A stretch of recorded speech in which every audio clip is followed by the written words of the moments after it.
नमस्कार दोस्तों, आप सभी का द स्वागत है। कैसे हो आप सभी?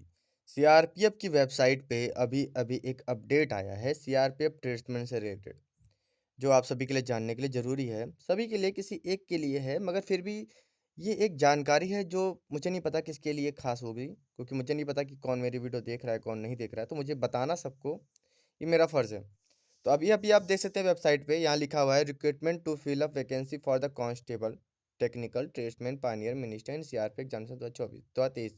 यहाँ लिखा, अगर देखेंगे अगर पॉइंट नंबर 1 में, तो कॉरिजेंडम, जहाँ पे आपको न्यू करके लिखा हुआ है कॉरिजेंडम, और नीचे आप सभी को पता है कि रिजल्ट आया हुआ था, ठीक है? 17 दिसंबर में आया। मैं इस पीडीएफ को खोल के दिखाता हूँ आप सभी को। जब अगर ये पीडीएफ खोलेंगे आप सभी, तो यहाँ पे लिखा हुआ है वही सब चीज़ें, कॉरिजेंटम अमेंडमेंट, ठीक है? उसमें recruitment to fill up vacancy for the post of constable, technical, tradesman, ये सब सारी चीज़ें। उसके बाद रेफरेंस में लिखा हुआ है फाइनल रिजल्ट डेट है 14/12 को जो रिजल्ट आया था। बोला गया है कि application sequence number, roll number, serial number 5596 of ibid, result has been mention as, ये सीआरपीएफ उसका कुछ मतलब रोल नंबर लिखा हुआ है, और उसके साथ यहाँ पर जो चीज़ें लिखी हुई है इन प्लेस ऑफ, देखिए मतलब हुआ क्या है एक्चुअल में, मैं आपको समझाने की कोशिश करता हूँ।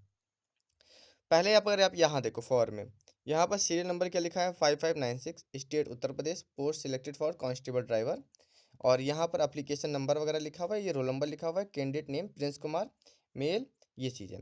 अब हुआ क्या है, इसको बदल कर, इस सीरियल नंबर को बदल कर ये कर दिया गया है। सीरियल नंबर वही है, 5596 है, स्टेट उत्तर प्रदेश है, कांस्टेबल ड्राइवर है। अब यहाँ पर एप्लीकेशन का जो एप्लीकेशन नंबर है वो चेंज किया गया है, और रोल नंबर जो है वो चेंज किया गया है। नाम सेम है। देखो, अगर आप यहाँ एप्लीकेशन नंबर देखोगे, तो यहाँ पर अगर आप देखोगे तो लास्ट में 790 है, यहाँ पर देखोगे 217 है। उसके बाद रोल नंबर में देखोगे तो लास्ट में 559 है, यहाँ पर 650 है।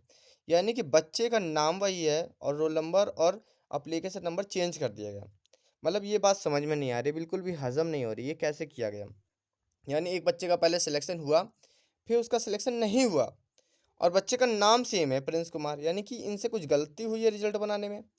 तो रिजल्ट बनाने में कैसे, मतलब कैसे गलती कर रहे हैं मेरे भाई, ये सब चीज़ें मतलब सही इंडिकेशन नहीं है। वैसे ही आपने देखा होगा कितनी सारी चीज़ें इस समय चल रही हैं, कि तरह-तरह की चीज़ें आपने देख रहे हो, एसएससी में देख रहे हो, कहीं यहाँ देख रहे हो, एसएससी जीडी कट ऑफ आई जा रही है, और उसके बीच में ये कैसे, मतलब इसका इनको वो भी देना चाहिए ना, एक्सप्लेनेशन भी देना चाहिए था कि ऐसा किया क्यों? क्या रीज़न था कि इस बच्चे का नाम हटा के, ये वाले बच्चे का नाम हटा के इस बच्चे का नाम दिया गया, ठीक है? मानते हैं, चलो ठीक है, कोई जेन्युइन रीज़न होगा, मगर रीज़न भी तो मेंशन करना चाहिए, ताकि पब्लिक के लिए होना चाहिए सारी चीज़ें ना। ऐसा नहीं है कि ये कोई, मतलब कि ये कोई गुप्त चीज़ें चल रही हैं, कुछ ऐसा हुआ है। तो हर चीज़ें पब्लिक के लिए जब आप डाल रहे हो, पब्लिक डोमेन में रिजल्ट डाल रहे हो, पब्लिक से एप्लीकेशन माँग रहे हो, तो पब्लिक को ये बताना भी ज़रूरी है, स्टूडेंट को ये बताना भी ज़रूरी है कि आपने कैसे इस बच्चे का रोल नंबर चेंज करके इसका किया गया। मतलब कि अगर मान लीजिए एक बच्चे में अगर गलती हुई है, मान लेते हैं एक बच्चे में गलती, तो इस तरह से कई गलतियाँ हो सकती हैं, संभावनाएँ कहीं भी हो सकती हैं। तो ये चीज़ें थोड़ी-सी इस तरह हो रही हैं, तो थोड़ा डिस्टर्बिंग है, कोई बात नहीं, देखते हैं आगे और क्या चीज़ें होती हैं। बाकी कुछ तो इसमें लिखा नहीं हुआ, बस यही एक डाल दिया गया। ना ही इसमें देखो किसी का सिग्नेचर भी दिया गया। देखो, अगर आप यहाँ पर देखोगे, तो इस अमेंडमेंट में ये कोरिजेंडम किसने इश्यू किया है, इन्होंने ये भी मेंशन नहीं किया है इसमें। तो मुझे बड़ा ही अजीब सा लगा कि यार कोई कोरिजेंडम आता है, अगर आप कोई भी रिजल्ट वगैरह देखोगे, तो उसमें मेंशन है। देखो, अगर अब मैं दिखाऊँ आप सभी को, कोई भी अगर रिजल्ट वगैरह दिखाऊँ, इसकी वेबसाइट पे ही चले जाऊँ, और कोई नोटिस वगैरह पे मैं देखता हूँ, देखो नोटिस में अगर मैं देखूँ, इसका इंपॉर्टेंट नोटिस में देखूँ, तो इंपॉर्टेंट नोटिस में भी अगर आप देखोगे, तो नीचे आप सभी को साइन दिखेगा। जिन्होंने ये इश्यू किया है वो साइन दिखेगा आप सभी को।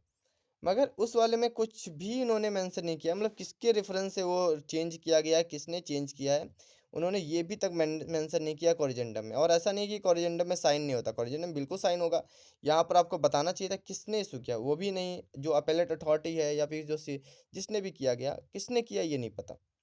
बस ये तो कोई गलत चीज़ें हैं, ये चीज़ें गलत मैं मानता हूँ बिल्कुल अपने तरफ से। अगर आप कोई भी नोटिस देख लोगे, ठीक है? यहाँ पे देखो, एडमिट कार्ड के लिए अगर कोई नोटिस आया है, तो उसमें भी अगर आप नीचे देखोगे, यहाँ पर साइन दिख रहा है आपको डीआईजी रिक्रूटमेंट का, ठीक है?